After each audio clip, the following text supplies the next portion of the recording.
Uba looked at the familiar mountains. Soon they would be just a memory. Myanmar, his home, was leaving him. He was leaving it.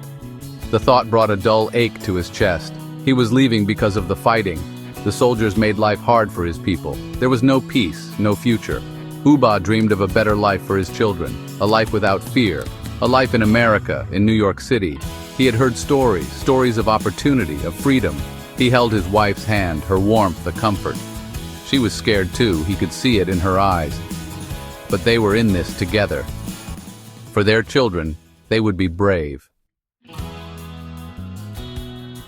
The plane roared, carrying them away. Uba closed his eyes. He pictured his village one last time, the smell of rain on dry earth, the laughter of children playing.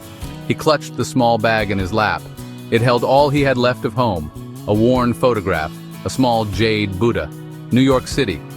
The name echoed in his mind. It was a place full of strangers, a place where he didn't speak the language. Fear coiled in his stomach, but fear was a luxury he couldn't afford. He had to be strong, for his family, for their future.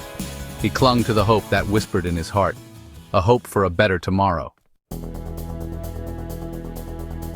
New York was a city of giants. Buildings scraped the sky, dwarfing Uba. The noise was deafening, the pace relentless. Everything felt strange, overwhelming. Finding work was hard. He spoke no English, only the language of his people. People shook their heads, looked away. He found work in a restaurant, washing dishes. The work was long, the pay little, but it was a start. At night he went to classes, struggling to learn English. Each new word was a victory. Loneliness was a constant companion. He missed his village, the familiar faces, the sound of his language. He missed the smell of his wife's cooking, the laughter of his children playing in the street.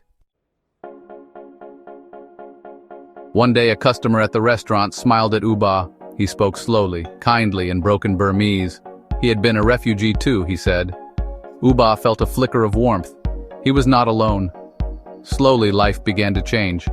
He learned a few words, then a few more. He could order food, ask for directions. He even made a friend, a young man from China who worked at the bakery next door. He sent money home, enough for his children to go to school. He dreamed of bringing them to New York one day. Life was still hard, but there was hope now. He looked at the city lights, a million tiny stars against the night sky. He had faced his fears, overcome obstacles. He was a survivor, a seed of resilience taking root in the concrete jungle. He was home,